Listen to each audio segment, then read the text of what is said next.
Making Dylan heat drum. 1 second. Welcome back to Mike and Dylan hate Hate drama, where we do a lot of stuff. Dylan's talking about a parenting podcast that had ads in front of it, and I got plenty of jokes for this. So tell the story. What are the jokes about? Well, what if I fucking needed answers right now? I gotta wait for 3 ad reads. No, you just hit skip. Oh, That's what yeah, people you can. do. Well, now my joke is ruined. Yeah. Why you listen to a podcast for answers as a parent? Right. Imagine you got to get the Heimlich maneuver, and you're like, I'm gonna throw up a good podcast for this. No, this is talking about how to like regulate yourself so that you can be a better parent. Ooh, send that to me. It's a good one. Because I don't know if you know this, but I have a teenager. I have a nonverbal autistic son. So Well, it was cool the way that he was talking about a teenager. He kind of put it in a way that I've never really thought about it. But technically, if you're constantly trying to redirect them to the right answers, you're actually like hurting your relationship, and then that pushes them further away. And so like more so than correct them, you kind of got to let them do things and make mistakes and kind of be a shit in ways, so that, and then you give them the option to come and talk to you rather than you constantly on their ass, because you end up breaking the relationship. Does this guy got kids? Yeah. I just want to know if he has teenagers, because I'll give you something we went through last night.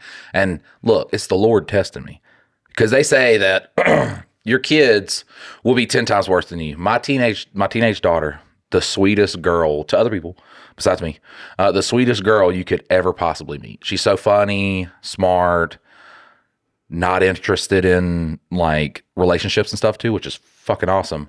To the point, like, she's so weirded out by like kissing scenes in a show. We think she's asexual, which is a really hard life apparently, from looking it up. People who just don't value, intimate relationships with other people, it's really hard for them to find love. But we'll do the teenage. I'll just give you a fucking glimpse of my daughter. Okay. So she comes up to me with math homework, 6th grade. And it is it's how to find the height in like parallelograms and shit. So I'm looking at it. Okay. And it's been a while since I've done 6th grade math. I'm very good at math. I don't know if people know this, but I am very good at math. So I'm like, I'm pretty sure, you have to find the right angles, because it said which one would represent. And I was like, I think it's the two, G and H or whatever it was, because it was like select multiple. So instead of just like saying, hey, I'm going to trust my adult brain who has not done this, like, there's never been a point in my life where I was like, I gotta find out the fucking height of this parallelogram right now. Fuck. God, I'm 28 years old. I'm just in a situation. I'm like, well, what is the height of the parallelogram? Ugh. Now, thank God I learned that instead of taxes and, how to balance a checkbook and shit like that, adult stuff. So I look it up on my phone, and my daughter, she's so innocent too, because I'm like, I could just find the whole worksheet. Like, your fucking teacher's not sitting there just crafting this by hand, getting out select answers and stuff for random homework on a... Some do. Like, I mean, some, like when my buddy's wife was a teacher, she had to come up with her whole, like, the first year was the hardest because she came up with her worksheets and all that stuff. And then so she used them year after year. But like most of the sheets and stuff she came up with, she didn't just get a sheet from the internet. A lot of teachers do it. For a random homework assignment on a Thursday, especially with like general education and shit and people teaching the same stuff, it's like so easy to find whatever lesson plan. So I find the exact one that she's doing. I don't show her or anything like that, but I was correct. It's G and H. So I was like, yeah, it's G and H. And she was like, you said J and H. I was like, I did not. Maybe there was like a misunderstanding. She was like, no, you said J and H. I remember you said J. And I was like, no, I didn't, pumpkin. Because G and H are both inside of the parallelogram. J is not even in it. If someone were to select J, they would have selected like the 3 other ones that were out, because they're all the same as J. So I was like, no, I didn't say J. That wouldn't even make sense. Maybe there was a misunderstanding. It's like, there was no misunderstanding, Dad. You meant J. Like, you were wrong. I was like, okay, let's agree to disagree. And she was like, agree to disagree or whatever, because you were wrong. And I'm just like, what the fuck is wrong with you, kid? Like, I was like, go ask your mom to help you with your homework next time you have a problem. Oh, wait. Yeah. Y'all fucking look like y'all will be trying to start a fucking campfire by hand. I was like, by the way, because we got to a little argument too. And I was like, because I mean, she's just doing the whole eye roll thing. She's so goddamn sassy. Oh, it's so hard. You know? She's still by far the easiest because that's one thing with our kids too, is they're very like kind of up front about their feelings and stuff like that. It's easy to, and she's just really into drama too at school. So anything that's going on in her life, you know about, because she will tell you the whole thing. So it is really easy. She's really easy to spend time with. So even our arguments and stuff don't make it that hard, but just like the eye rolls and stuff like that. And I was like, and you're the one, you should know this. You're the one sitting in there actively learning it. This is like shit I did 20 years ago, girl. 20 years ago. So we got into a little tiff about that. She gets angry, walks out, and then she comes back and she was like, okay, maybe I misheard you, okay? And I was like, all right. So, and she was like, so what? So I misheard you. I was like, so this is where like you apologize and we make up. And she's like, oh, bye. And then walks out. Like at that point she was being. Well, and that's your guys' style at the house, isn't it? Right, yeah. Like, I mean, you guys are always in that. We're far more like reserved, straight people at our house. Well, me and my middle son is too, because he's not he's autistic. So it's a by the book. Like, have you seen Guardians of the Galaxy? Mm-hmm. You know, Drax, who can't really understand. Joe, he's very literal. Everything is That's extreme. my middle son. He's so literal. So I was like, I would hug you and squeeze you to death. And he was like, that would be a painful way to die. And I'm like, no. That's just how much I love you. I'm not going to kill you. Like, what are you? Well, he's being a smartass in that way too. Yeah, he's doing a lot better. He just don't have a smart ass bone in his body. Like, if you say something to him, like his thing, he's a real man. All right. Cause his thing is either he's not wrong, like nothing's wrong with him, or there is something wrong with him. And when you try to press him about it, he just shuts down and shells himself away. And then I gotta open the door and be like, hey bud, you watching football in here? Are they winning? You know, he's playing the game or something. But girls are so much easier, because I feel like I don't know, because I don't have boys, but right. I know how having well, technically there's 4 women in my house, and my mom's the easiest because she's, almost 70. But that might just be the relationship I built with my daughter then, is that it's very, like, there's no secrets. That's the coolest part too, is there's no secrets. I don't know how we got to this point. Like, I feel like too, because we give a lot of advice and shit on this and Two Daddies Judging Baddies. And people were like, you guys seem like I have fallen up into this position where I got good kids. I don't think that my kids are good because of mine and Amy's parenting style, Yeah. We've definitely made more mistakes than we've been like, that was some grade A parenting. Oh, what's wrong with that camera? Just keep going. You just keep going. I mean, yeah, it's fine. But people love the Dylan standing up during the podcast. Well, this is a good time to bring up, guys. So for the next couple of weeks, it might be until forever, I don't know. But MADHD and Two Daddies Judging Baddies are actually going to do a 3-1 split with 3 Two Daddies Judging Baddies, 1 Mike and Dylan hate drama. We are going to explain to you why that is. And that's because, God bless America, people love Two Daddies Judging Baddies. All right? People like Mike and Dylan hate drama. But, like, people love we don't advertise Two Daddies Judging Baddies. And it's just like So let me say my gripe on this. All right, Dylan's gonna say his gripe on this.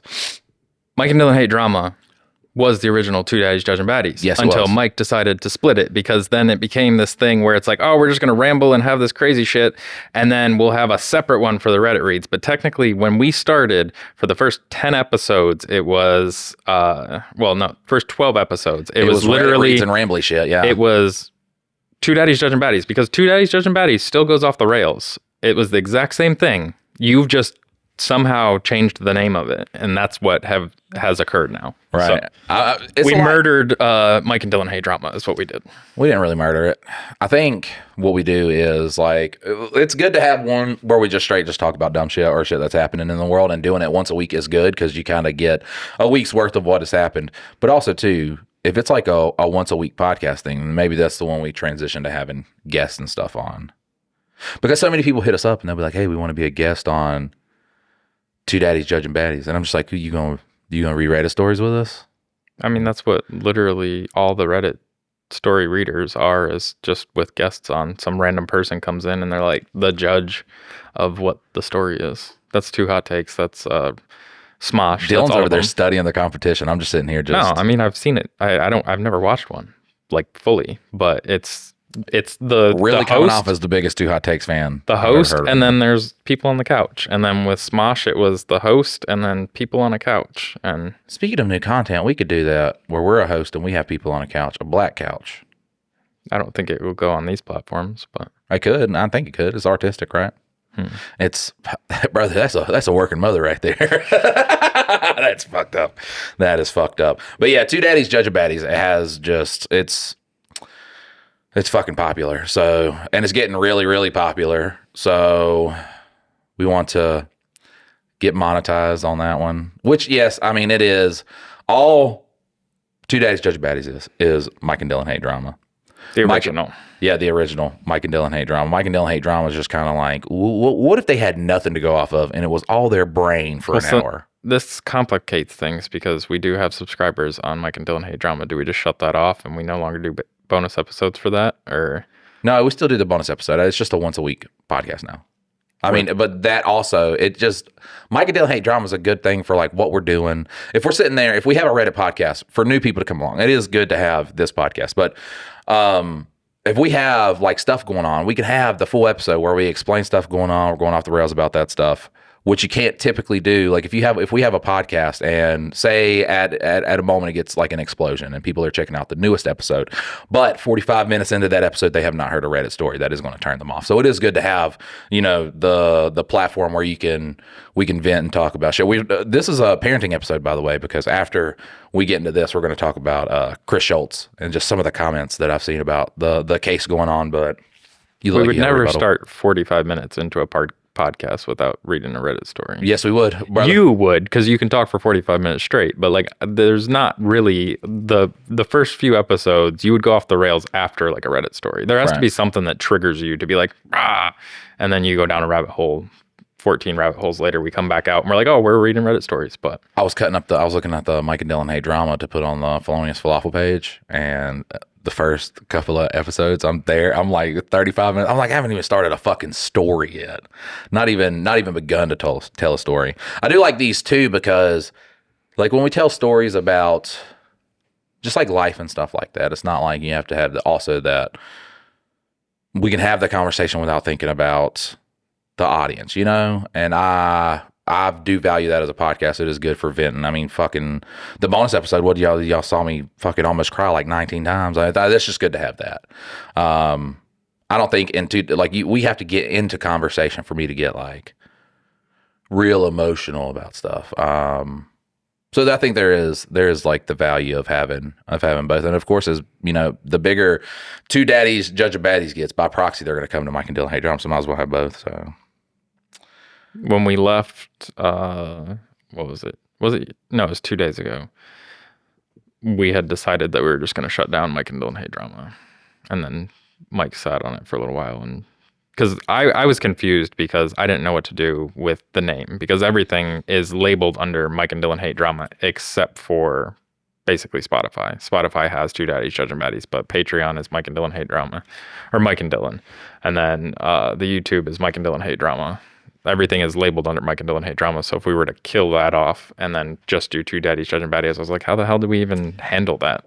Well, my thing was too is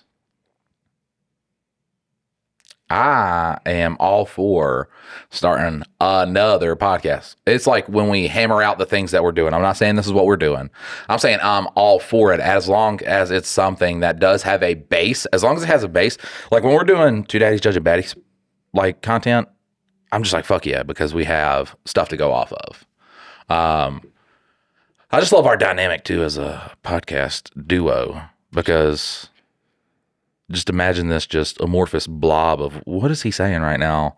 And then you got like, just like the cut and dry guy. That's why it makes us so goddamn funny together. That's why we are so fucking funny together. Just come work with us. You'll see. Right. Just like look at us interact in public and shit.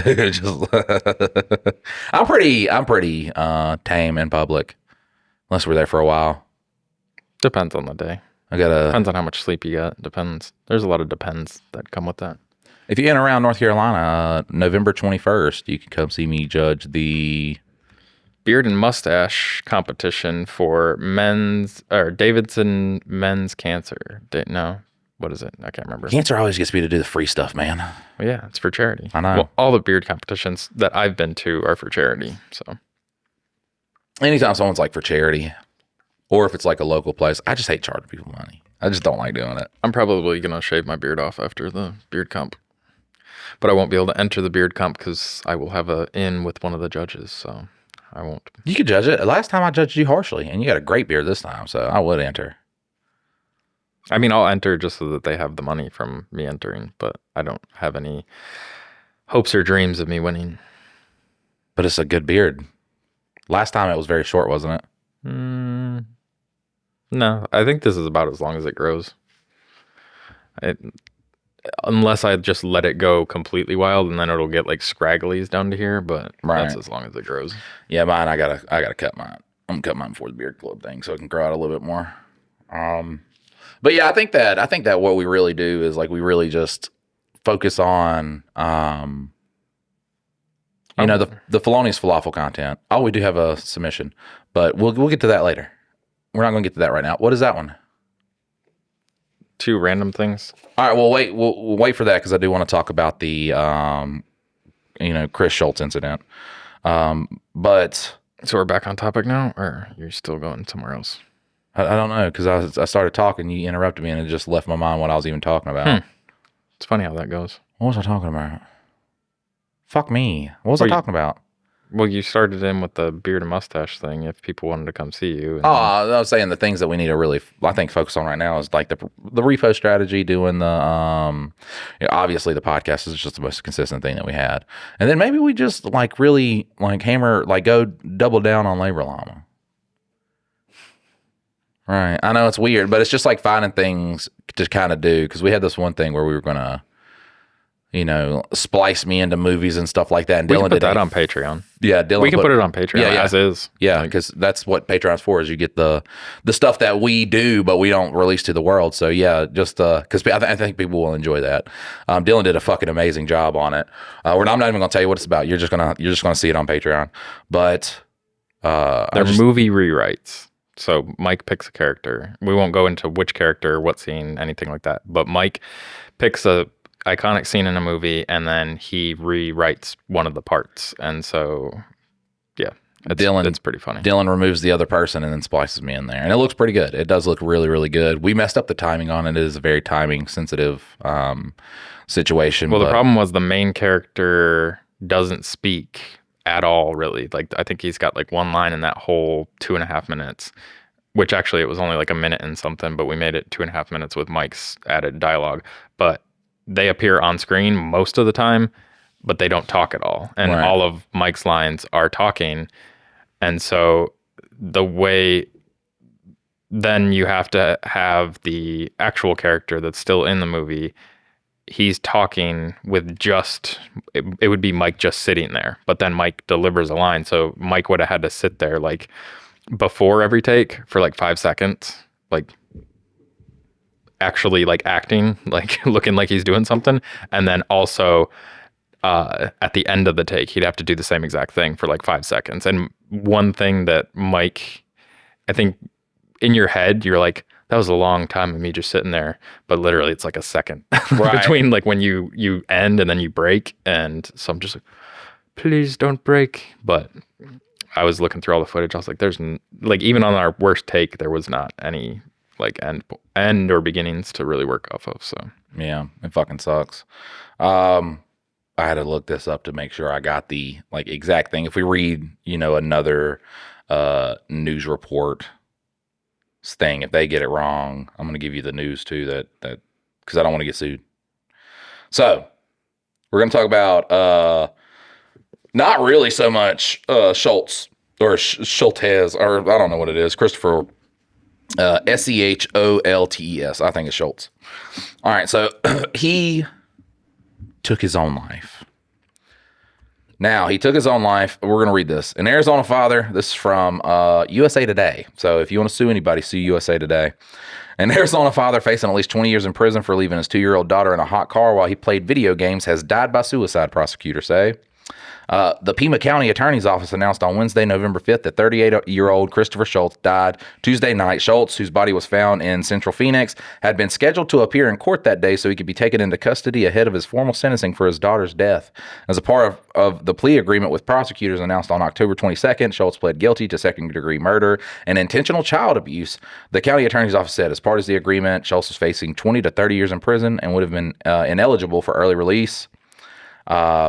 We're going to read what had happened, though. So on July 9th, 2024, Schultz told investigators that he left his 2-year-old daughter in the car outside of the family's home in Marana, a town about 100 miles south of Phoenix, so she could sleep, but he thought that the air conditioner was running.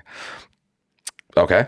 The girl's mother found her hours later with the AC turned off and outside temperatures in the triple digits. Court documents obtained from USA Today. Schultz told investigators he regularly left her in the car. Get off Biscuitville ad. Fucking terrible biscuit right there. Regularly left her in the car? Huh? He regularly left her in the car. No baby monitor, no nothing. Like, I wouldn't do that in like the next room over, let alone a car. But he had gotten multiple texts from his wife saying, I told you to stop leaving them in the car, which is wild. He apologized saying, babe, I'm sorry. Babe, our family, how could I do this? I killed our baby. This can't be real. I want to get to the juicy shit. God damn. That's the juicy shit. That is the juicy shit. It's too much.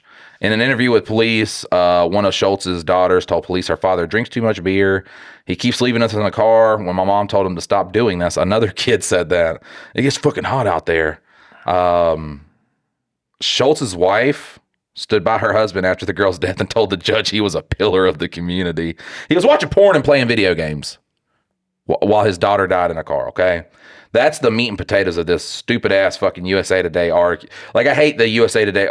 They transition to those like fucking formatted ads, articles where it's like, Christopher Schultz leaves dead baby in car. And then you get down to it. It's like the history of cars.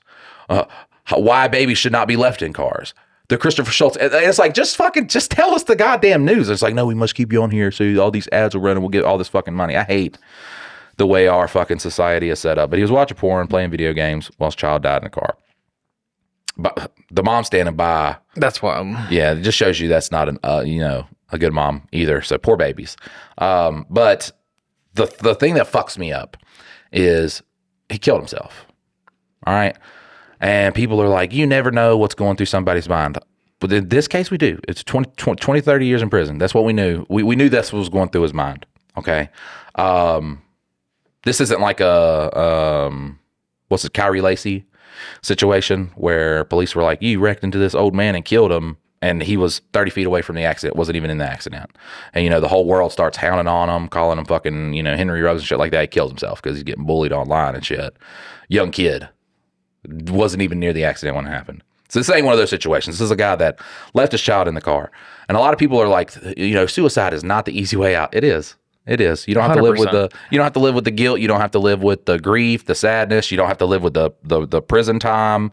I'm going to say something that's probably going to piss people off. If you commit suicide and you have children, that's a selfish fucking thing to do. That's a terrible thing to do. I'm sorry. Like if you have, your children should be more important than you are. If you sit there sad every fucking day, I want to kill myself, and you don't have, we're going to exclude like big mental illnesses that really take you out of reality.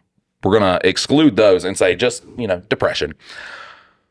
Yeah, that's a fucking selfish thing to do. The big thing that gets me though is the comment section being like, and it's so many people, don't judge parents who leave their children in a hot car. It could happen to you. No, the fuck it couldn't. If I died in the car, yes. If I pulled up in my driveway and then I had a heart attack in the car, I turned the car on. Like unless it's like heart explode, I'm dead that instant. Barring, a magical intervention from, death. I love my kids too much. I will drop my son off at school and then reach back and feel his car seat. Just, my brain, I'm like, I just dropped him off. My brain will be like, well, just check. Yeah. And it's always to have that. It's always good to have that. Well, just check. I'll be laying in bed, which this is not good because it does fuck with my sleep. But I sleep with the bedroom door open because I want to be able to hear. My kids are in other rooms. I want to be able to hear. Somebody breaks in. I want to be able to, not be behind a closed door with a fan on and just, my kids are in there trying to fight some grown ass man. But I want to hear. And I'm laying in bed and it's like, well, just go check. And that's always to have that brain of just go check. And I get it, man. You get overworked, you got responsibilities and stuff like that. You should not have so many responsibilities, be working so hard that you cannot. Ultimately, you're doing that for your child. Like you're doing the hard work and shit for your kids. The only situation I can ever see that is like a single mom maybe who is like really fucking just like exhausted watching a child all day, has to work, do all this stuff. Doesn't have any family members to help out. Those are the ones where I'm just like, but like the preacher that left his child in the car and it was like, I don't know if they said it was like a learning lesson from God or some shit like that. It was some wacky do shit. I remember watching that one and just being like, he was so, what the fuck you doing at church before church is open? That's what I want to know. Because he was like, I got to get to work at church. What does that involve? When it's not Sunday or Wednesday night? Like, that's what I was baffled by. He was like, because he was always so concerned with getting to work at church. I'm like, what the fuck are you working on? God was very pertinent about you need to be on time. Otherwise, we're going to have to lay you off. Right. You need to sit here and read. And it's like, what the fuck are you working on that... I know that they do a lot of like visits to hospitals and things like that for the congregation and, whatever events planning and all that stuff. I don't know. I'm not a big churchgoer, but I know that there's more to it than just Sunday. But that was his big passion. And he was so concerned with that. He left a kid in the car. The thing with me though, is like, I don't even like leaving my daughter in the car momentarily. Like, yeah, not even go to a store. No, definitely not in the store. But like, even like pulling up to the studio to like run in real quick. Like, I don't even want to leave her in the car for that. And it's like, I can lock the doors and have the key with me and the engine's still running. So like, it's not a huge deal, but like, still, I'm just like, I don't want to. Like, right. And if I was leaving my daughter in the car to sleep, I'd be sitting in that car with her while she sleeps. Like, if that was the thing, like, she needs to get her rest and like, I'm sitting in that fucking car. Like, no, I'm not getting out. I'm not fucking moving. I will be in that car while she sleeps. I think that's just the dumbest excuse ever. Because it's the mom saying, don't leave him in the fucking car. Oh. Yeah. And that's a horrible, horrible way to go. Like, that is a fucking terrible way to go. Because she was crying and upset. There's no way she slept till she died. Like, right. She woke up and then she was terrified, and like there was a very traumatic death. And dad's in there gooning and playing video games, just like fucking living his best life. And then he gets his he's going to prison. Any good judge will fucking really lay down the law. I want to talk about a good judge now. After we read those, I'll talk about finally seeing a justice happen through in the judicial system. Normally, like the lower level, the people arresting people are doing a good job. Invictus and people like putting in the work, they'll get the child predators, and then they'll go to the judicial system and they'll be like 2 years. Well, you seem like an outstanding man. That's like that 18-year-old. I guess he was 17-year-old when he did it or whatever, but he choked out like 3 girls and raped them. And he got 80 years initially, and then it got thrown back to like getting redone or something, and the kid ended up with like 2 years of probation. And he choked people and raped them? Was he white? Oh, listen, guys, look, Mike and Dylan hate. It's on Reddit. I think Ricky. Oh, they sent us Ricky that video. posted Yeah, video. I haven't looked at it. I've been doing a lot of shit. Look, we ain't some Louisville snowflakes, but we will say that black people standing in front of a judge have it a lot harder than a white kid standing in front of a judge. Well, I just remember growing up that it was always like they'd take 14, 15-year-olds and charge them as adults. Right. And I'm not saying that it broke down exactly on like racial barriers, but a lot of times if people are talking about it, they'll try to make, a different, but this is one of those things. A poor white kid would probably be facing normal, but this was a very well-to-do white kid whose like a Brock family Turner had situation. connections, and so he's on the football team and he's an upstanding member of society. That's right, though. Who rapes people. I do want you guys to understand here at Mike and Dylan Hate Drama, we are not some, redneck bootlicker, all right? We're not that either. We also understand that all poor people are oppressed. Like if you are under a certain poverty line, we're all oppressed, all right? But we're also not snowflake, and we'll still admit that still like a poor white person and a poor black person's going to have a little bit harder because the judge is probably a white guy. And I've sat in court plenty of times to see the disparity of a mom just trying to feed her kids by stealing 4 flat screen TVs and a black guy boosting some fucking meat.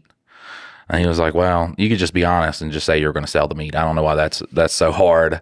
And it's just like, whoa, dude stole like 2 packs of hamburger meat. Judge was like grilling his ass out right after a lady who was like stealing TVs and stuff. And was like, I can see when someone's trying to protect their kids. I saw that real life.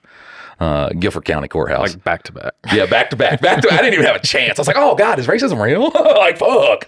Shit. There are people. And back in the day, that you're talking thousands of dollars for TVs, whereas now. Yeah, girls was felony. His was misdemeanor. Yeah. And his was grilled that night if he wasn't caught. Like it was going to be dinner. And they caught her with amphetamines too. Like at that point, I don't think you're still in the TV for keeping kids. Like she did get into more trouble, but there's also way different sentencings between getting caught with drugs and then felony like stealing shit from a fucking Walmart and then 2 packs of stealing some fucking hamburger meat. But I saw that real life. I was like, oh God, maybe black people do have it hard. Fuck. Jesus Christ. I was very optimistic though for when I had to stand in front of that judge. Yeah. All right, look. Improved your odds. That's right, yeah. Listen,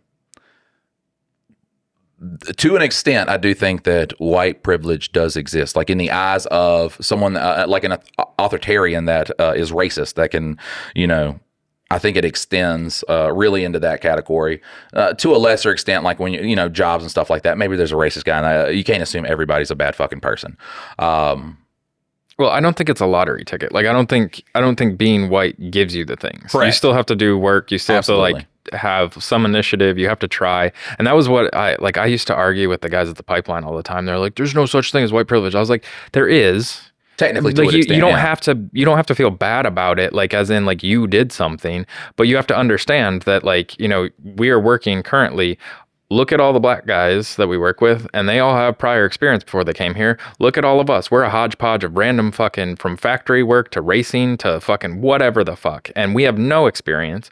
And but you don't see the black guys coming in with no experience. And a lot of that comes, the way that I ended up realizing it though, is a lot of it is because a lot of black communities don't know about the job opportunities available to them. Right. I mean, what would make you think I didn't know about this job until I knew somebody that worked at this job. That's the only way that I knew to even go apply. And so if you don't have somebody that's kind of pulling you that way, then you're not going to think that's the place that I'm going to go work. And so a lot of it comes back down to that is, the community outreach of being able to show what opportunities are available. This is how you go for them. That's kind of what's missing on top of it. But that does play into the privilege of me knowing another white dude that was already working there, and then they put in a good word for me and boom, I'm on. And the other people don't necessarily have those same advantages. I mean, there was a lot of Hispanic people there though, but they were working as contractors for whenever we had to dig a hole, we did not touch shovels. We had contractors for that. They did the fuck out of that. That's some hardworking motherfuckers. Now, Black people, do not get too smug listening to this, okay? Because if you have ever been like, well, I'm not here because of white people, you fucking up. That's the same as saying, well, I'm not here because I got, diddled as a kid. I'm not where I need to be because my parents died. I'm not here because you're responsible. If there's a fucking will, there's a goddamn way. That's the way of life. I will say, guaranteed. I believe every person of every race has experienced hardship because of their race. Okay, look, there's gonna be some fucking person that listens to this and be like, I had a black supervisor one time, and then he fucking, how many black supervisors are you running into? Because in my whole time in box shops, and I worked at 2 black supervisors out of the whole stretch, and one of them was just kind of like a probationary. Darnell was top dog though, man. That dude was like fucking guy. He was like he gave fatherly energy. You know what I'm saying? Like I'd be over there just like fucking around, and he was like, "What we doing, man? You just decided that we weren't going to be responsible today. We were going to cut up." And he was like, "You gonna be sad if I say we're working Saturday?" I'm like, "Yeah, I'll stop. God damn it!" But he was like real good. Like he's a real good motivator. He's like, when you think of good like supervisor, he was up there. He's probably number one. Just a great fucking supervisor, like a good, and not the type that just comes up and like berates you, but he berates you and then tells you how you could do better. Like he doesn't just like leave it there. Yeah. Well, it sounds like he wasn't extremely hard, like he was yelling at you. It was more so he's correcting he yelled you. at me sometimes, Oh, but I deserved it because this was this was pre-supervisor. I knew that I was going back to the original box shop I was going to. I was coasting. So I'd be like dicking off. I'd be talking. He was like, just don't come in tomorrow. Just don't do it. I'll tell you, look, just stay home tomorrow. I'll tell the plant manager it was okay. You just stay home tomorrow. You rest. Because I see you sitting here and it looks like you need rest. You stay out here sitting on a bucket, not doing anything. Machine ain't running. At least you need rest. He was like, I'll tell him right now. You were sitting there with your machine down, sitting on a bucket? Yeah.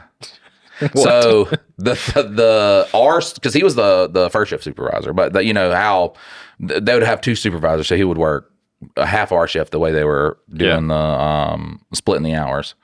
So the other supervisor, I fucking hated that guy. That was a guy that got promoted because of nepotism, which we to this day don't know if it was gay. Like we do feel like they were fucking. Like it was all gay? Jokes aside, we felt like because they got a new like. I guess you would call him like a general manager. And he was terrible. Like imagine you got a GM that didn't know anything about boxes. Or I guess he would be plant manager. So a plant manager that knows nothing about boxes. Okay. And then he brings up his buddy because they both worked in a maintenance shop. So they don't know anything about like actually like running and stuff like that. They know about like fixing a machine. So he brings up the guy that was with him and his maintenance crew to come be supervisor over there. That guy was like an assistant maintenance person. Before then, he was an assistant operator on a machine. So we would have, dude, man, I would just fucking, well, that's not a crime. I would go into like the console for the fucking stacker, and I would just pull out one wire because they wouldn't get us a maintenance guy on 30 either. And I'd be like, I don't know what's wrong with the machine, man. It just won't fucking work. And he'd be like, I guess y'all go home, guys. Like, cause he didn't know anything. And it was so fucking frustrating because I'm running like this big ass fucking very manual machine that I didn't know anything about. Like mine was more automated. And I mean, technically running this machine did make me a way better operator in hindsight, but it was difficult.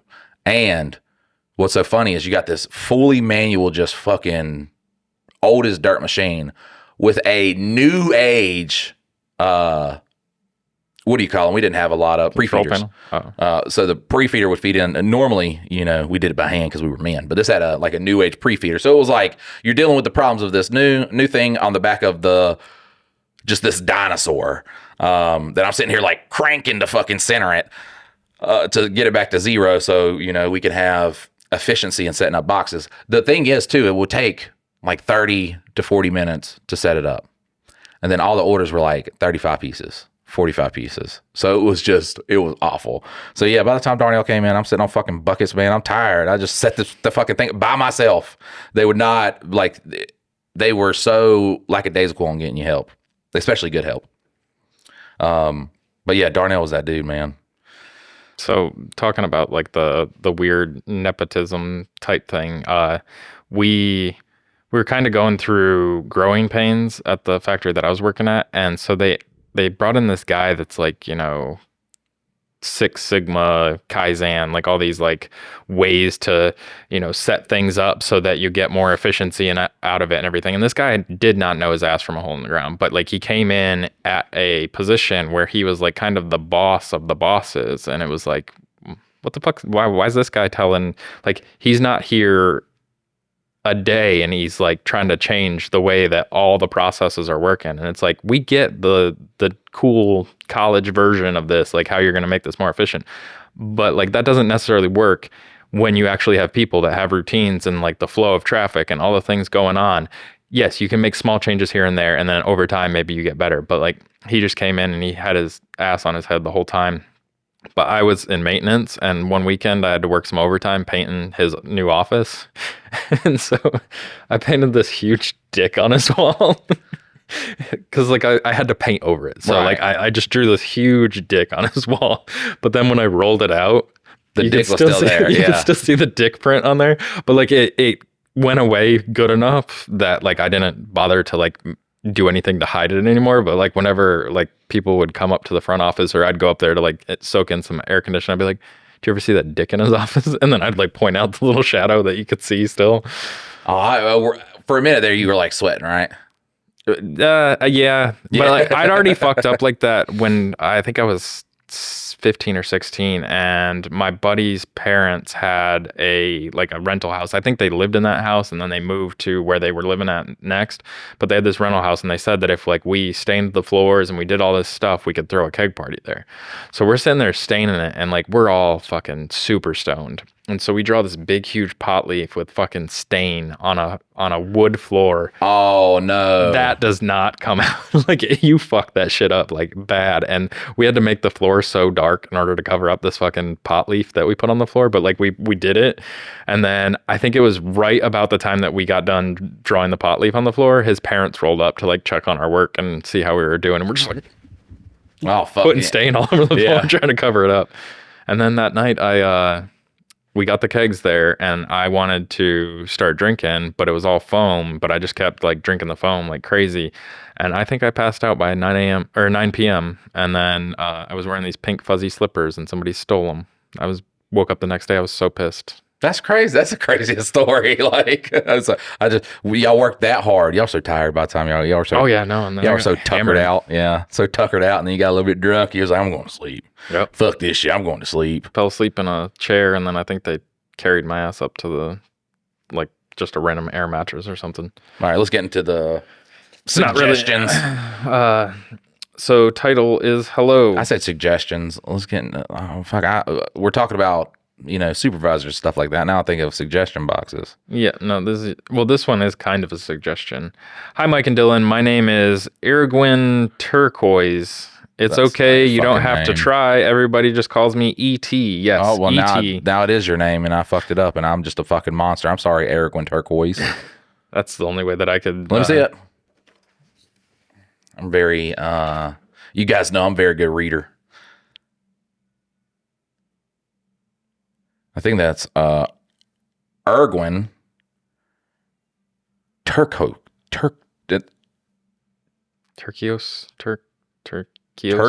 Tertio? It'd be like Tersh.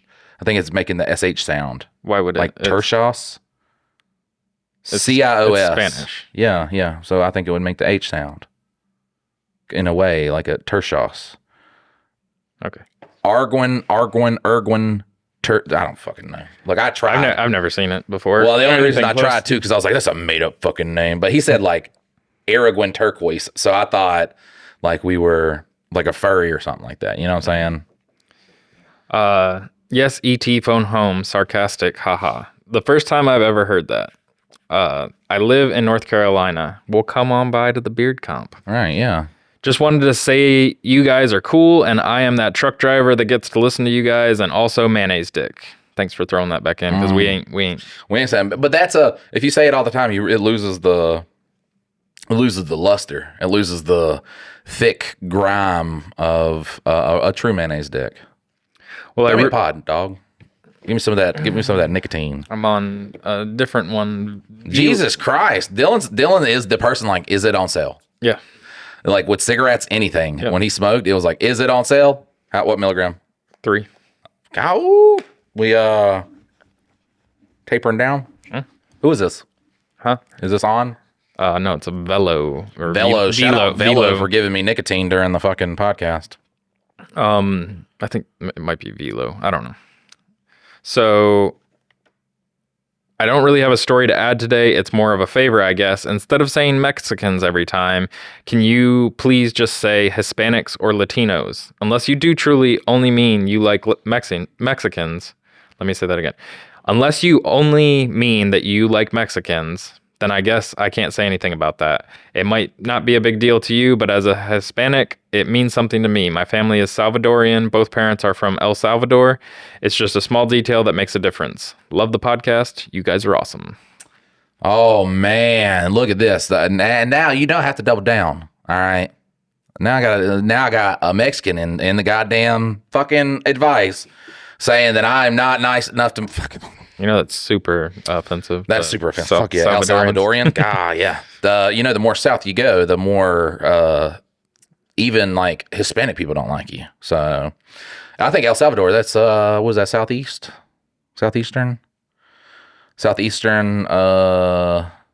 It'd be North America, the South Yeah, is it's still North America. Yeah. I should just call them Latino South North Americans. Look, I was trying to come up with a funny thing and got more. I was like Latino Americans. Oh, politically correct. I mean, technically, think about this. We're all in North America. Yeah. All right. So we're all American, except Canada. Fucking syrup slurping moose riders, except Canadians. All right. I'm American. That's why I say Canada's. I like Canadians. I think by proxy, and me being as scatterbrained, it is something I can work on. It's probably something that's not going to change. Because also, when I go Mexicans, it's infinitely more funny than saying Hispanics and Latinos. Like, you can't just... Mexicans is really funny when you say it the way that somebody that does not like Mexicans would say it. And from El Salvador, Honduras, it doesn't matter. If someone doesn't like you, they're just going to, the type of people that don't like you are just going to be like Mexicans. So that's usually how I word it. But I will read and learn and ultimately kill myself. All right. You got to double down. Yeah. Unless you just understand that maybe that one works. They weren't mad at you. Like, I think in comedy reference, I'm going to say Mexicans just because it's easier. But when I say like an all encompassing type thing, I love Hispanics. Yeah, because you aren't kicking a Salvadorian girl out of bed. You aren't gonna kick a Honduras woman out of bed. Like, you like Latinas, not just Mexican women. I want to see where El Salvador is.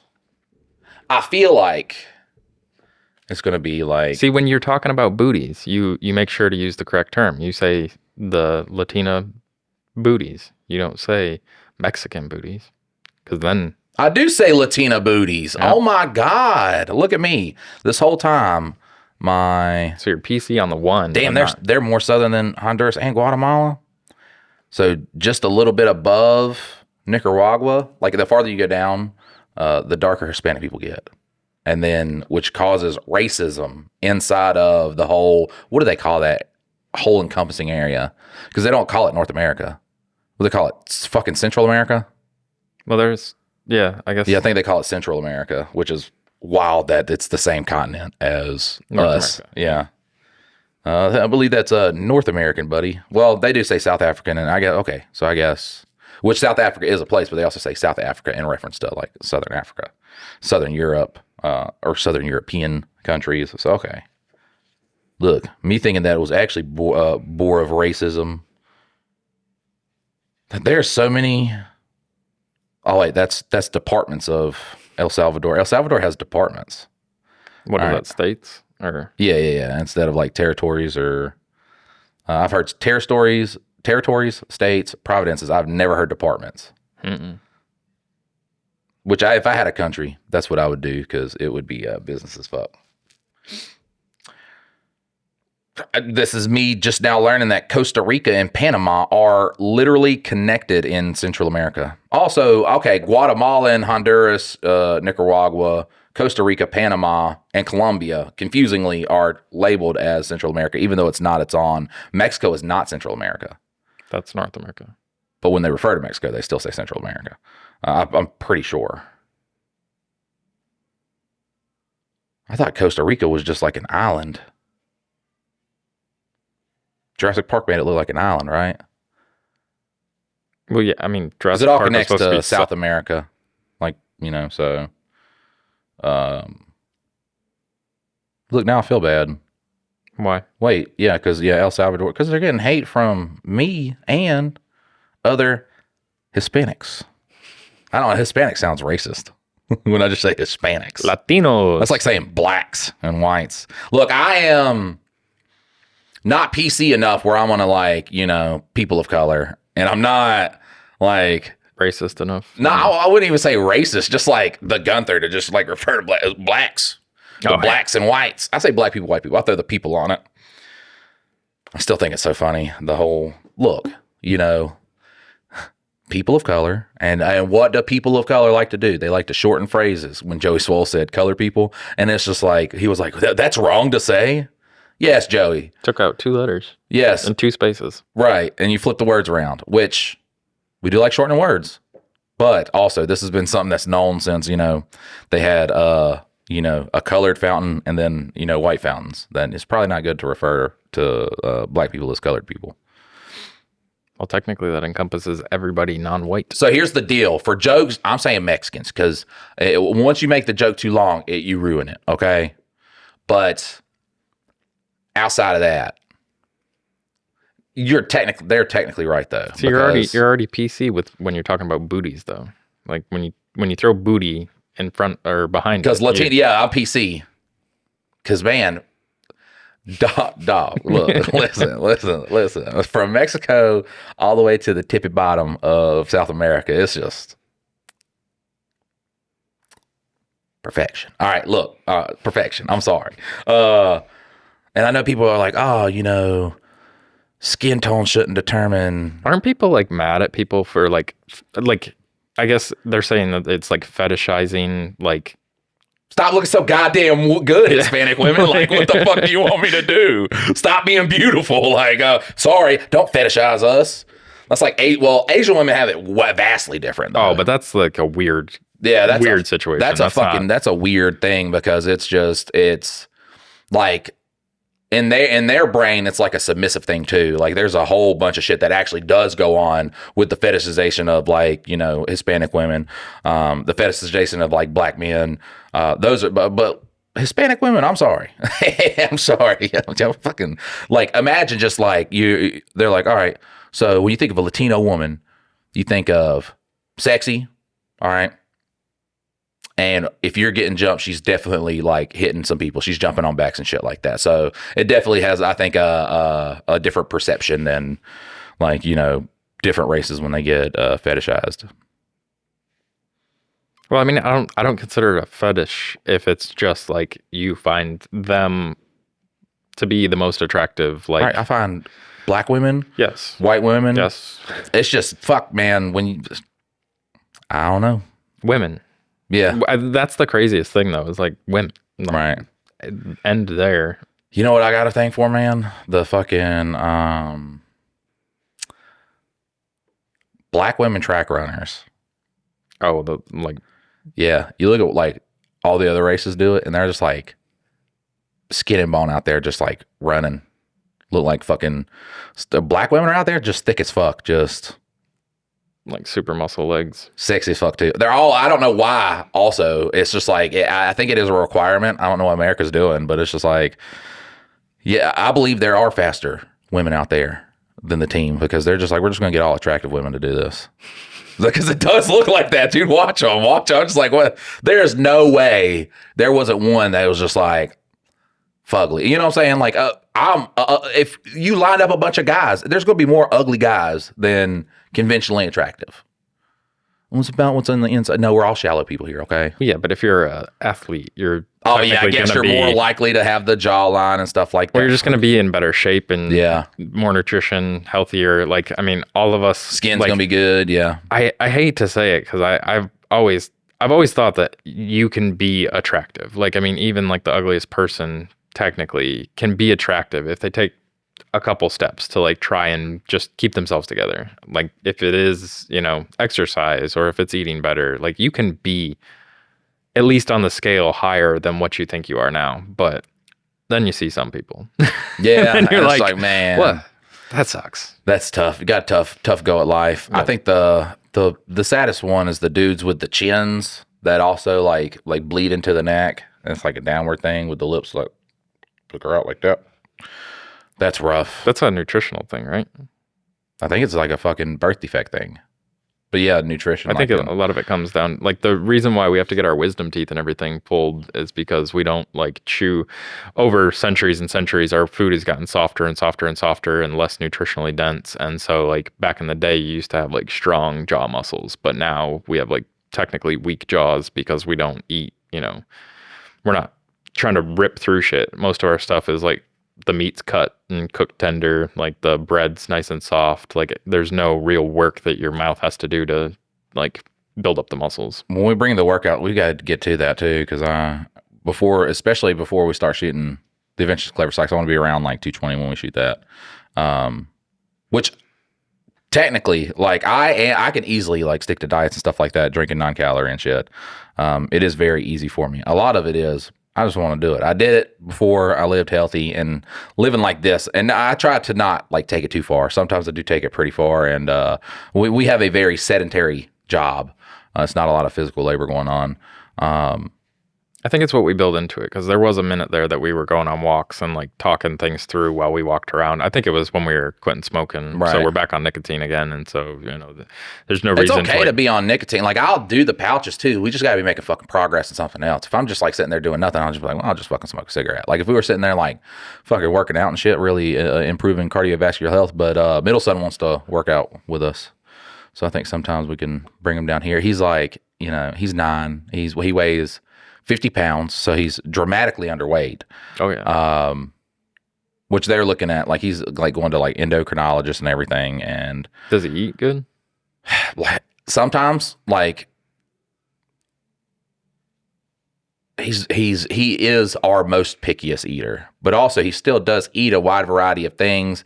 Sometimes he feels like eating a lot. Sometimes he doesn't feel like eating a lot. It is like I said, this is a tough case of parenting with this boy.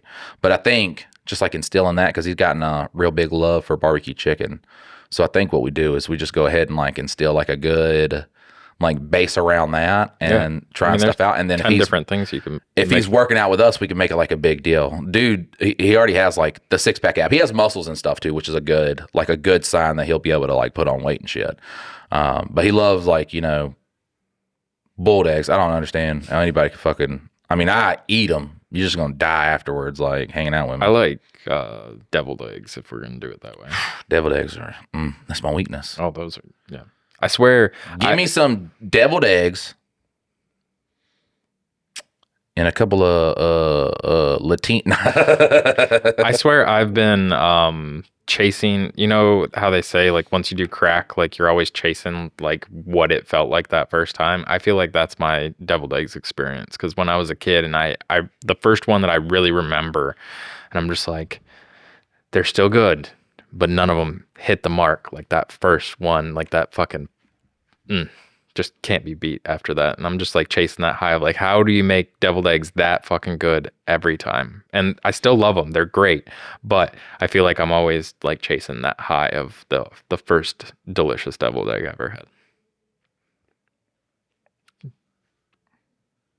I'm such a bitch, bro. Like, I hear a viewer and they're just like, hey, it kind of hurts my feelings when you say, you know, Mexicans. They and I'm didn't say from it hurt their feelings. Well, it did. If you write it in, No. There's a bit of it that's like, oh, you know, I want to feel love too. That I wasn't showing enough love. God damn. No, he was just saying we're not all Mexicans. That's what I'm saying though. Like, how can a person just like, I don't know, just be like, someone's like, hey, you know, this hurts my feelings, or don't be a dick, and they're just like, you know, fuck that. I'm not. Jokes are there's a comedy has that. Those people are fucking stupid though, because literally they were calling and trying to get people fired for Charlie Kirk jokes. 9/11 jokes are okay, like, but Charlie Kirk wasn't. Well, those people would be mad about 9/11 jokes too, but like they're like, I think it's at a point where people like, is it distasteful? I agree, it's distasteful to make jokes about but like to get somebody fired or anything, like it just does not make sense. Like, it's a joke, and like some people have a way darker sense of humor, so you know those people exist, and there's a bunch of them that want to laugh at like dark situations, but that's not like something to be like get fired over. Like, That's what you have to do with dark situations. Shit that you can't, like, I mean, there should never be a place where you're so like desensitized you can't feel emotion anymore, you know? And I do think that's a great place where like comedy comes in and shit like that. Like, nobody who's ever made a 9/11 joke is not like, oh, 2,000 people died, who cares? You know what I'm saying? Now there are some people, once again, you guys know how I feel. If you're in the political space, politics is a bunch of fucking hoopla. It's a bunch of hoopla. It's about how we can shift money around so a certain amount of people get more than everybody else. You guys understand? Politics is also very morality based here in America. So that means, you know, political commentators on Republican side or the Democrat side, 99% of what they do is not talking about the good that their side does. It's talking down about the other side. In doing that, you are going to create enemies. We live in a world where you fuck around and find out. From the lowest level, just out walking in the streets, to the highest level. If you are doing something that somebody doesn't like and you know it and you do that because it gets the views, it gets the clicks, there could be a time. And look, I'm not saying it's okay to go and kill somebody that you don't agree with, but I'm saying we live in a world where they do that. Yeah. So if you put yourself in that space, I unfortunately cannot have. Can we talk about Erica though? God damn. Like, I hope my wife just gives it a couple weeks. You know what I'm saying?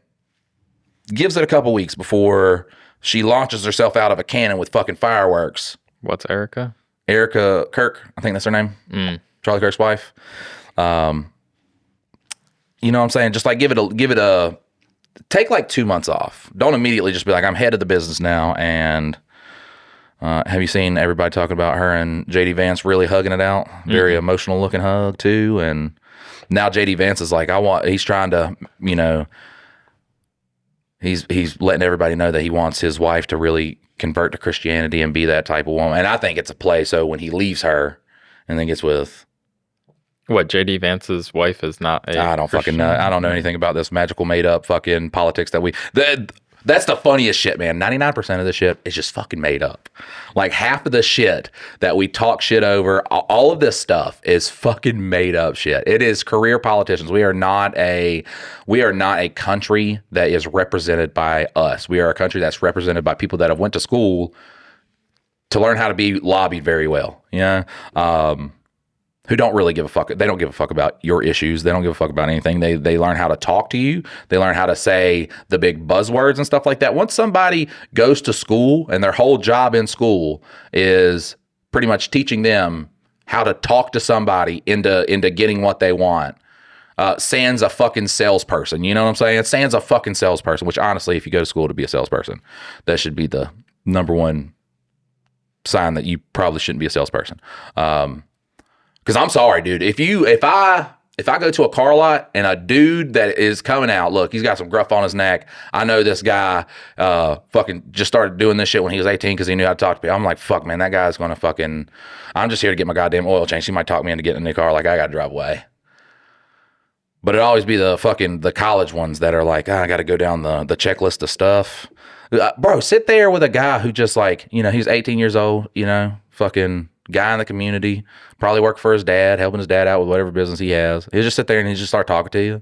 And then like 30 minutes in, you're like, but this guy doesn't care about me. He's trying to sell me something. Oh God, fuck. And he's like, you would look nice in that car though. It's a lot bigger. And you know, your knees wouldn't hurt. You know what I'm saying, brother? And I'm just like, yeah, that is. You son of a bitch. You son of a bitch. But yeah, politics is pretty, it's a very, very goofy concept when you break it down to what is a politician. Think of everybody else if they just lost their job and to take those skills and to do something else. Yes, there are skills that are going to be a lot harder to translate, in life situations. But I feel like there's always stuff you could pick up from it. A politician is just like, fuck. I don't think people like technically go to school to be politicians. Like, I think a lot of them probably had some other career or some other but they did not go to they did not major in politics. Like, they majored in whatever, but I would like to see the numbers on that. But they're still I think the big thing with them is they go into a system that's already corrupted, and they are easily corruptible to that system because that's the way things have gone. And over time, we have not become less corrupt. We've become more corrupt, and the corruption is so insane. And I think the biggest issue that we face, though, is that both sides point at the other one and they're like, you're corrupt. But literally both of them, it's the Spider-Man thing. Which one of us is Spider-Man? They're both corrupt, and the whole system is corrupt, and nothing is being done to actually rectify the situation that we put ourselves in. So do you know that almost, I would say 40 and under of I would say people higher in politics, maybe not down to a state level if it's not a state like New York or Texas or California, but all of those, everybody who's in office, your fucking AOCs, your guys on the fucking Republican side, they're approached when they're young. And it's someone who's saying, hey, we want to work with you and mold you and make sure you're in the right things. They're approached when they are young to kind of be groomed into being a politician. Well, yeah, but they start into politics. They become some sort of activist of something, and then somebody's like, you should run. And then that kicks it into... And then approaching schools and shit. I mean, you could be out there organizing stuff for schools, but it's well put together people. Or just someone who's done a lot of AV club and shit like that. They're then, approached. They want people who don't really have shit on them. You know what I'm saying? Real actual shit. Yeah. So I would say definitely since 2005. If there's a politician that's there now, they were approached, they were groomed for that role. Politicians really don't have, when you think about it, they really don't have that much power. They're just they're just pretty much there to say the words to get you okay with whatever the fuck whoever wants whatever is being lobbied gets. That's the big thing, is that's the real control, and that gets back to the corruption, because ultimately it's large business interests that dictate everything from legalizing weed to fucking, abortion, all the other things. It's some sort of big interest that's hey, this is our agenda. This is what you're going to say. This is how you're going to spin it. Tell the American people that this is good for them.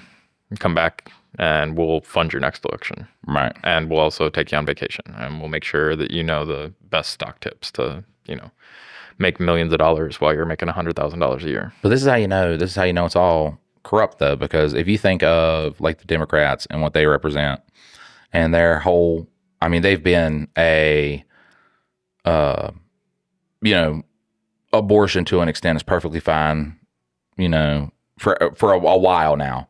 And Barack Obama did have the best opportunity to kind of set that in stone, and he didn't, because the DNC knows that is the subject. That is the big thing that they really want to harp on.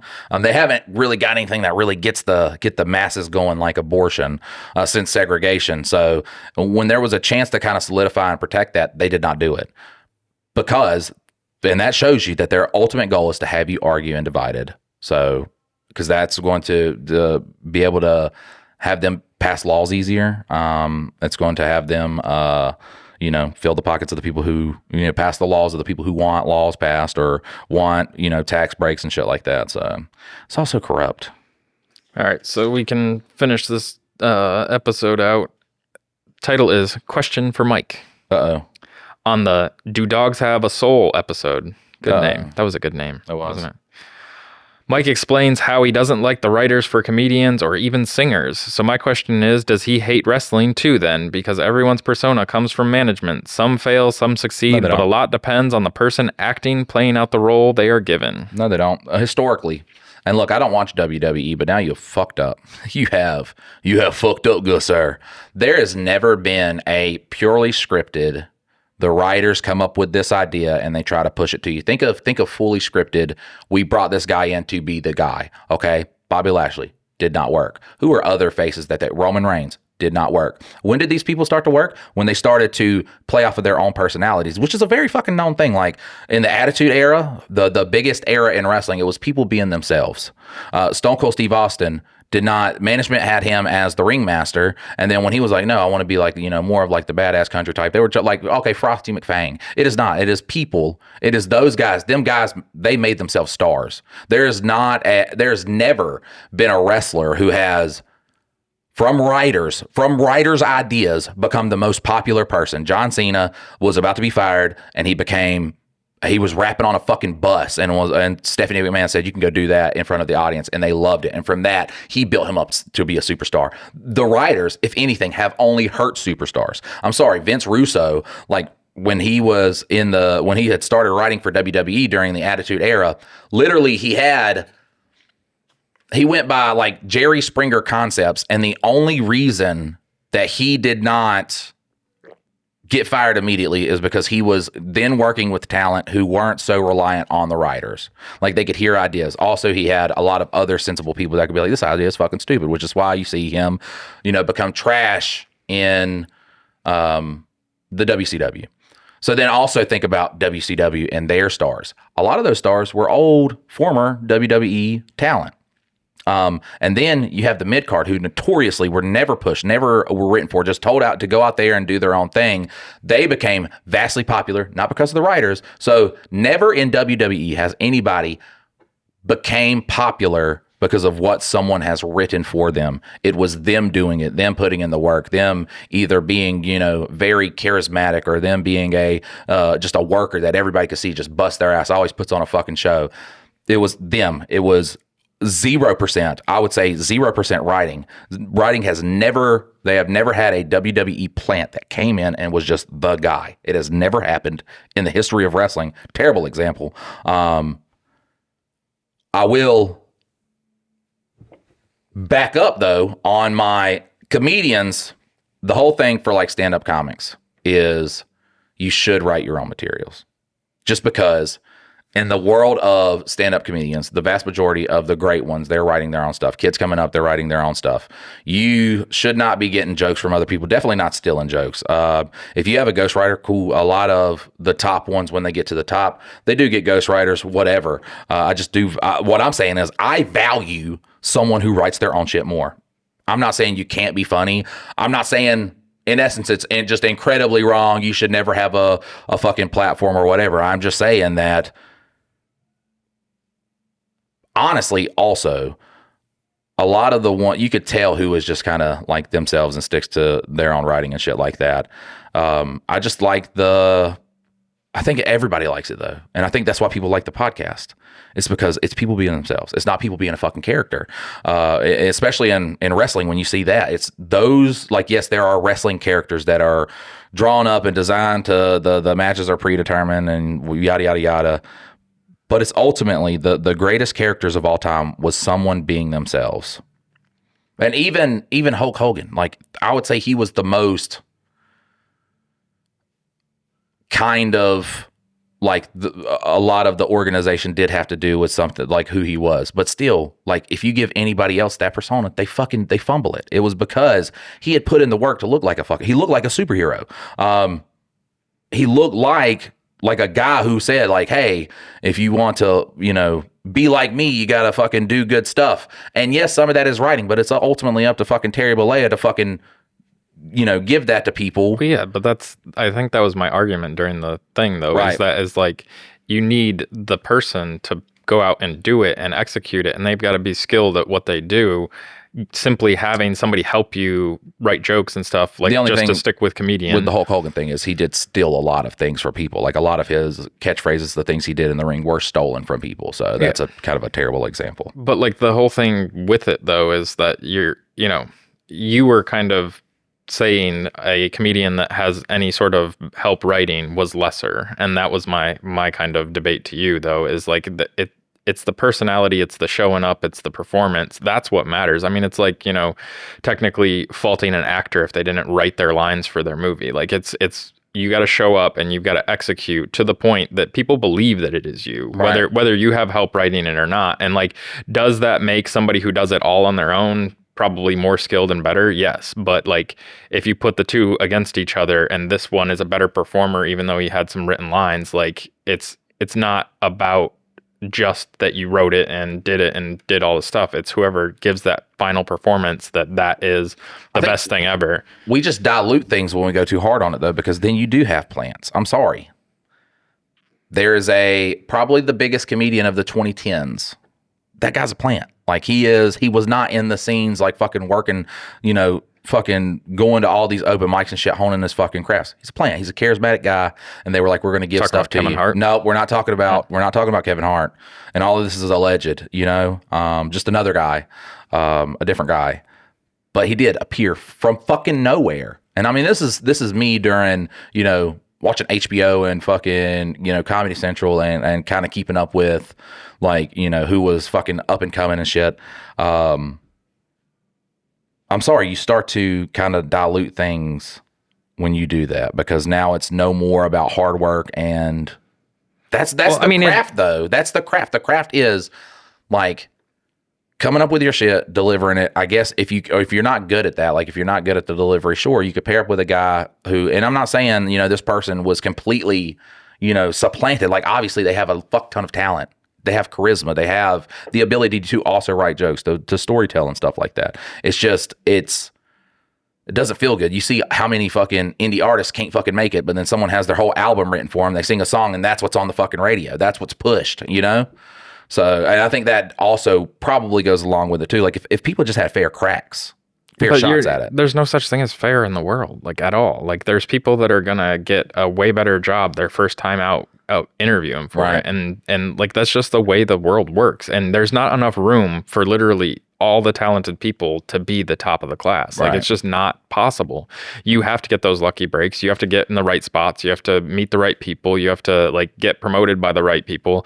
And so it isn't just like, I mean, you look at like Post Malone, like his is like a Cinderella story of like how he became what he was. He put in the work and he definitely put in the time and everything, but had that fucking White Iverson not popped the way it did, right, he wouldn't be where he is now. And he's a great artist and he's fantastic, but some people hit those perfect just lottery ticket moments, and a lot of people that are way more talented never hit them. I will say times are changing now though because of social media, but I'm just saying it's like especially unfair in the sense that you can have someone be the face of something, and because you fucking gatekeep, if you gatekeep an industry, okay, I think I have more of a problem with gatekeeping. Like, you know, and when you gatekeep an industry and you have people that are more talented than the person saying the fucking shit, doing the fucking shit, writing for them because they can't fucking do the thing that they want to do because it's so fucking hard to crack into, that's where like the problems arise. I mean, once again, if everybody had a fair shake, then I think the landscape would be different. I think social media is kind of changing that fucking landscape. Well, yeah, I mean, Napster and all that shit and changed it initially. It goes too rough because then a fucking, a comedian gets really popular from a podcast, and then all of his fucking, just anybody who goes on a show, now I got to see clips of that and be like, what the okay. I thought you were talking about yourself in theoretical form. Are you getting really famous? And then they bring up the fact that you're, racist against Mexicans, but love Latina booties and fetishize them. So that's right. Yeah. And then that just blows up your whole career right there. Anytime I talked about like, Mexican dads and shit, that's all I talked about too. I didn't even speak about Hispanic women. It was just Mexican dad. Look, they're just fucking, God, man. It's just always so wholesome when you see Hispanic people. I mean, they've got their issues too, but like they have more of a communal base though in Mexico. Absolutely. But well, and here, like when they culture. come, they're like, and there's something to be said about assimilating with the culture that is here, but also like the fact that they take a lot of those traditions. And, if you were to go back a couple generations, those traditions were here from everybody that came from, Sweden or England or Ireland or anywhere in Europe. Those traditions used to be here, and a lot of those have went away just by the time of assimilating and like mixing with different cultures. And so like it is kind of good that they keep those family traditions going where all the family gets together and congregates. I think the farther we get away from the family traditions, the more it does play a big role in the mental health crisis and shit like that. Because we did come from, you know, back in the fucking, think about like all the way up to like 1950. And yeah, sure, dad worked, mom was always home. You did have the big communal case, and then you get like the communal base there, and then you kind of go forward, and now it's mom and dad's working. You have the latchkey kids, and now Gen Z fucking they do not catch that many strays, and it's just like, you know, millennials. Okay, guys, a lot of y'all are parents to millennials and Gen. All of y'all are pretty much parents to Gen Zs. And y'all be like, these are the worst. Y'all are the parents. Y'all are the fucking leaders. So good job fathering the quote unquote worst generation that there is. I think, and this is what I think, is I think that we are, you know, people have kind of seen, and you know, shout out Republicans for this. They seen the right go off the fucking rails, and they're like, ooh, we're not cool with that. We want the list. I'm not talking about, what's crazy too is like the people I would have considered far right are like, they're calling people bootlickers now, like the fucking Republicans that follow Donald Trump. You know, it is kind of stemmed off of the hate of Netanyahu, but they're calling them like bootlickers and shit like that. And doesn't matter like what side you're on. Both sides are doing it. Both sides are more family oriented. And that's what I do like. Yes, one is just kind of like they have the, you know, God, and that's why we need to be a family. It's not. You need to be a family because you're a family, and you need to be a, you know, a role model for your children. You need to be a good person. It's really the old people that are still with Donald Trump. I don't think if he did anything to run a third, he'd get landslid in a fucking election, because that's how many Republicans have just left. Also, don't argue with me on this. I'm not stuck in any fucking echo chamber. I literally look at the base. You can look at the base of people that you know, the things that you see, and you can kind of extrapolate. If you are not stuck in this political, like, I want this side to win, I want this side to win, you can get a good base of it. I think I've called like the last fucking 3 elections correctly. Which, when we went to the little Halloween party, last Halloween party, because they were like, yeah, Kamala's going to win. And I was like, y'all live in a box? Y'all live in a fucking... Y'all live in a little cave together. Y'all were just like talking to each other. I was like, that's not going to happen. And we had joked about that when I was like, yeah, I should have fucking bet all you money and just made money. Something would happen then. Anytime I bet money on something, the world works. Yeah, when I was young, it never worked out. And I was like, instead of voting, gambling's fucked. Instead of voting, you can just vote with your dollars and end up getting fucked on the money part, but then you change the election. Nah. And also, I was just terrible at gambling. That's the thing, though, for the past fucking shit forever, I guess, since I've been alive. Like, the people that are running our countries and the people that get promoted to be the fucking candidates have been dog shit candidates, literally, again and again and again and again and again. And I just look at it and I'm like, literally, 350 million people, and these are the best 2 people that we can come up with, because we can't have more than 2. Like, you throw in the third guy. It down to. Yeah, and it's just like, this is our best. It's crazy, but I think there is about to be a humongous flip because of people. They are like family oriented. We're gonna then have a generation of not so fucked people that'll be able to conversate and not be angry all the time. And I have the fucking Neanderthal bone that I have on my fucking forehead. They'll be able to talk, and I think we'll get into a good. Like everything's going to settle down. I think, you know, you look at like the cancel culture and how crazy that went. It went up, it came back down. This, I think, once it comes up and it comes back down, and everybody's kind of in the same camp of this is all bullshit. We are getting very, very close to that camp. We are seeing people, not politicians, but people on the bottom say, hey, left or right, this is fucking wrong. Left or right, this is fucking wrong. So once that starts to happen, that's when good shit starts happening. Well, they'll find something else to divide us on. There is, yeah. I really feel like we are away from one of those very big cases of something happening, and it just takes up the whole media cycle. And then, but then people just have to recognize and say, hey, they are doing this. They are putting the publicity behind this to tear us apart. Mm-hmm. And I think, honestly, I do think that it is getting harder for them to do that. Like, it is getting harder for them to take something that happens in the media and then, you know, just make it like this big thing. I wonder what I guess it's a stat that I could look up, but like how the 24-hour news cycle, like how those stations are doing versus, you know, through the 90s, through the 2000s, 2010s, like, are people still tuning into Fox News and MSNBC and CNN to get their news? No, Twitter's way faster. Twitter is way faster. What the fuck was I can't remember what I did. It was a couple days ago, but some kind of news was breaking. And, it was the NFL trade deadline. And I was on Twitter. I wasn't on because I was like, the news cycles ain't going to know before fucking somebody on Twitter fucking breaks it. And then it's all over Twitter. Like, think about the Charlie Kirk incident, you know? I knew he was shot an hour before they fucking started posting about it on like the news cycles.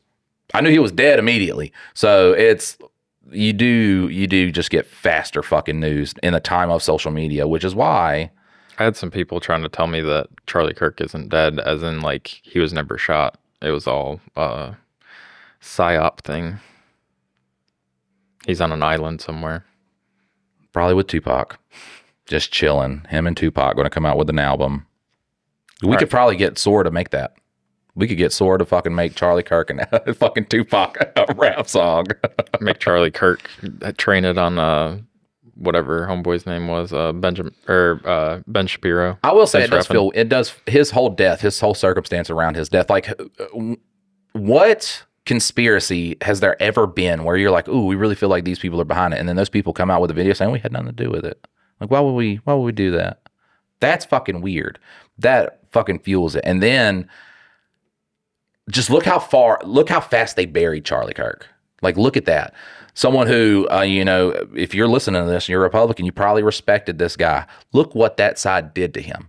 He dies, okay? They immediately make his wife the face. They have this grandiose fucking funeral. And then immediately, without hesitation, Nick Fuentes, whatever the fuck his name is, now he's the guy. Now, I mean, honestly, if they didn't have to put in, a couple God, I got to throw this fucking sentence in about Charlie Kirk, they wouldn't even talk about the fucking guy anymore. And that is how like, they were like, oh, which also this did come off the back of, he was starting to say, hey, man, there's something up with like, Jews. Well, and he was still on the Epstein shit. Yeah. And he kept saying he did want to say, if nobody's in the files, then you can show them. Like, he was on that stuff and he died. I bet them files are juicy as fuck, man. They got to be. There's so many, like, they're like aliens and asteroids, man. There's got to be some shit.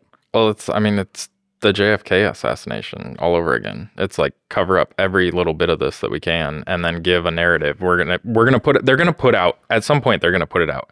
How doctored those things are, though, when they actually get put out. Like, I mean, it is not hard for them to just completely whitewash it all and fucking make up some shit, but they will put out a completely doctored version of it. Do you know, apparently Stephen Hawking was a 4chan meme that just everybody believed. That's sad, though, dude. Like, imagine living your life. What people think. Right. You got fucking ALS. Your body's fucking deteriorating. You're trying to do all this stuff for science. And then when you die, people meme you into fucking believing that you were on an island fucking molesting kids. That's fucked. Oh, the accusations. The accusations were, it was just a fucking 4chan meme that fucking people just believed in mass. And that's what I'm saying. That's why you should release the fucking documents. Right. So that, like, the people that have been accused, like, if fucking Trump is that innocent, just release them. If fucking anybody is that, either which way, no matter whether you're guilty or fucking innocent, it should be put out there so that the guilty get dealt with and the innocent go free. Like, because that is fucked. They ain't gonna do it. Listen, guys, this has been another episode. Are you guys sure you want us to continue to? Yeah. It's like maybe they should just read Reddit stories. We do enjoy a good Reddit story. But this has been an episode of Mike and Dylan Love Politics. If you enjoy it and you would like to see more of Mike and Dylan, you can go to patreon.com/Mike and Dylan. Helps us out. Helps us bring content that you love. And I'm glad you guys stick with us. Once again, this is going to be something I sat with and I was not comfortable with, shutting down Mike and Dylan Hate Drama. I feel like this is the place where we could talk about the goofiest shit and really get the audience to hate us. It does has its value and you guys love it. And as long as there are people that do like it, we will always continue to do it. And we thank you so much for tuning in, guys. We love you so much and we will see you next time. Later.